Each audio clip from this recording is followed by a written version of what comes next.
rather win than lose. I think Xavier gave a valiant effort. Obviously, they had some issues they were dealing with. We're struggling against our pressure. I'm not sure what was going on, but I knew they were missing some guards out there at some point. But really proud of our guys and their effort. Our pressure defense was the difference in the game.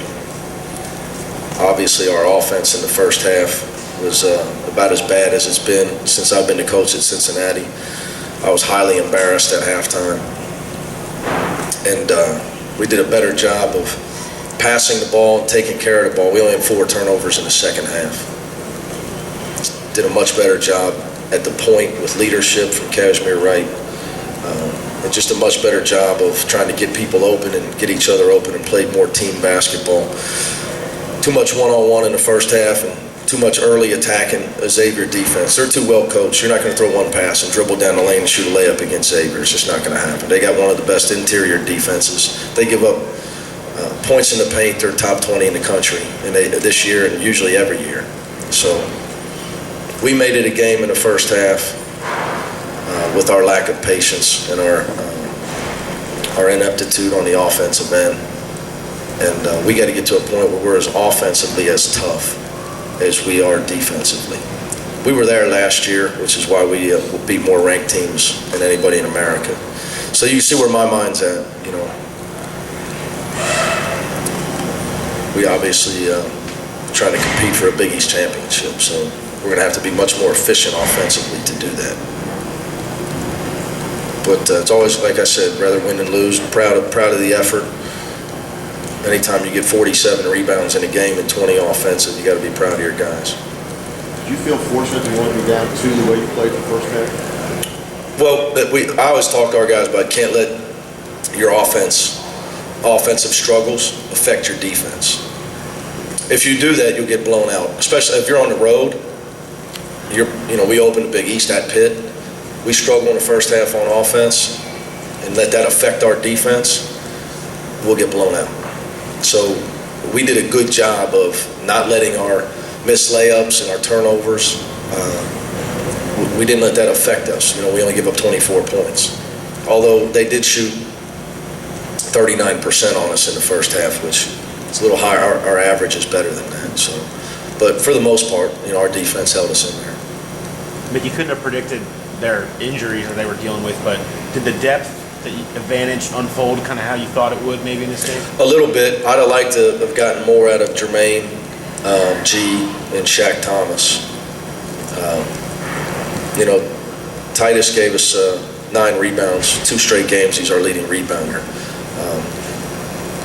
His defense and his tracking down of loose balls along the side of his rebounds. He has 7 deflections of our 41. So we got a lot out of him. I thought David gave us quality minutes too. I didn't get a chance to get him back in there in the second half. But when he was in there in the second half was when we really pulled away. But yeah, I think our athleticism was a big factor in the game. But that's got to be it's really our calling card. What did you think of the atmosphere? I thought it was great. I thought it was off the charts, especially with no preparation. Never done this before. You can adjust ticket prices. You can market the game differently. What I hear all the time after last season, after the incident, are you going to play? Are you going to play? You got to play, Mick. You got to play. It's the city's game. It's the city's game. If it's the city's game, then we need to play it in downtown Cincinnati and let both teams' fans come.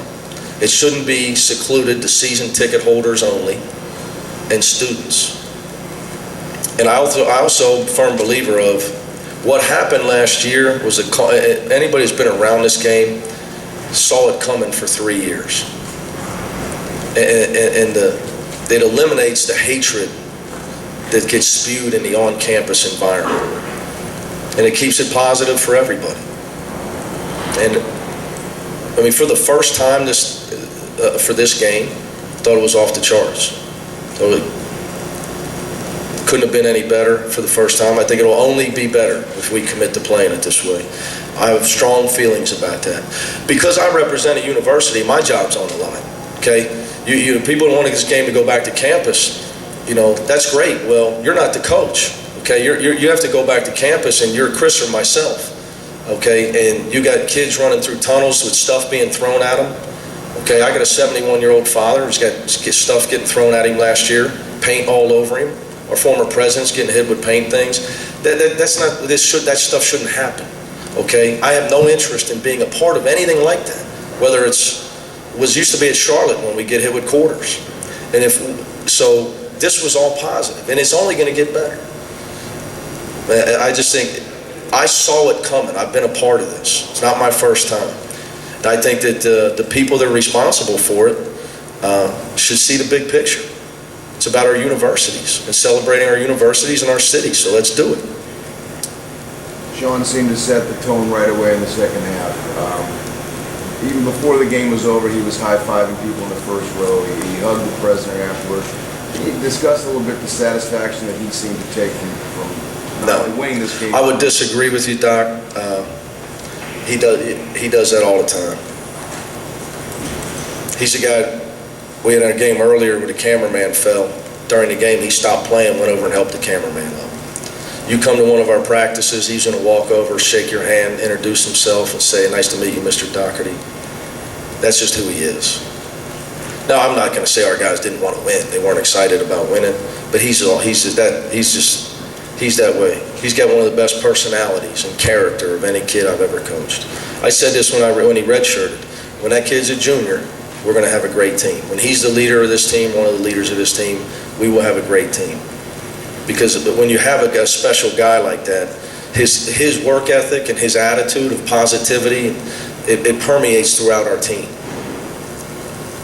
Francisco Garcia was the same way. He's always happy, always laughing, always shaking hands, hugging people. He's as great a player as he is. He's way better person. Way better person. Sometimes you get lucky in recruiting, because that's something like that you're not sure of. You try, but sometimes it goes the other way. He went off the charts in the right way, so we're fortunate to have him. Second half, you had a couple of made baskets in a row. You had the momentum. Is it tough to keep your guys pushing at that moment when the human inclination is normally to maybe relax and sit and rest? We're still getting there. I think that to get to where we can really wear people down with that onslaught run, we're still building to that, because we hadn't really committed to this style and played it fully yet for 40 minutes. It's a new thing for this team. And part of that too, I think we've got to get more out of our bench, and I got to play those guys a little bit more. It's hard to keep that onslaught coming, that wave coming, if you're playing 35 minutes. I got to get those guys down to 30 minutes, 29 minutes in a game like this, to be able to keep that going. Is it a matter offensively also, when you're trying to make that push, of getting them to understand that you can't pressure like that if you don't get made baskets, if you don't convert on the offensive end, that fuels it? I think they understand that. The problem is how we're trying to go about scoring. Too much one-on-one. We've got to move the ball more and trust our teammates more, and realize that we're going to have to break the defense down when you're playing teams that are really well coached at our level, like Xavier. I know they're a little short-handed or whatever, but they're as well coached as anybody we play against. And I told them guys, they're going to be standing in the paint. We're going to have to get the ball reversed. We're going to have to make extra passes. But it's something we got to continue to work on. That's what they pay me for. You told Andy that whoever wins this game often goes into a funk. What you guys have coming up in Mexico today? How do you win? That's why my whole post-game talk was about what we need to do to improve. We out-athleted them today.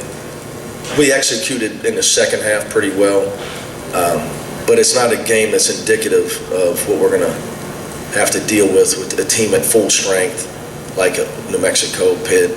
Wright State's been on a roll. I don't know if they play tonight, but they've been on a roll. Billy's doing a great job, but I know what you're getting at. So that was my post-game with the team. You just can't think that this is great, we won this game. Honestly, I'm not concerned with that with this team.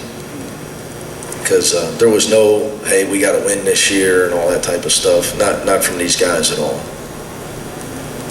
You know, I don't have any guys on the team from Cincinnati, so they're really, I mean this respectfully, they're not as caught up in it as you would think. They're really not. Not that they don't want to win, trust me. Is some of that intensity gone because it's not on campus too? I mean, Well, I think the hatred is out of this type of, you know, this is a positive environment. You get both fans. But as far as our preparation, it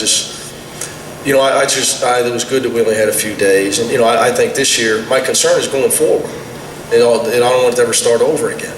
See, nobody's going to run around trying to, you know, no radio guy's going to try to induce a fight this year, you know. But, you know, as time goes, it'll end up back that way. I went to LaSalle High School. I never played against Coleraine because of a previous fight. I grew up a 9-iron from Coleraine High School. Went to LaSalle, never played against Coleraine. It's got to be positive. If it's not positive, what's the point? It's got to be positive, and it was great this year. I don't know how anybody couldn't say that during the introductions that wasn't off the charts, that atmosphere. It was off the charts.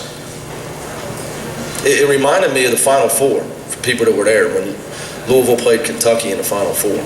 Somehow they got all the tickets. Kansas and Ohio State didn't seem to have any. You know exactly what I'm talking about. When both teams came out, the introductions, it was the way it should be. Anything else? Thanks, guys. thanks, Coach.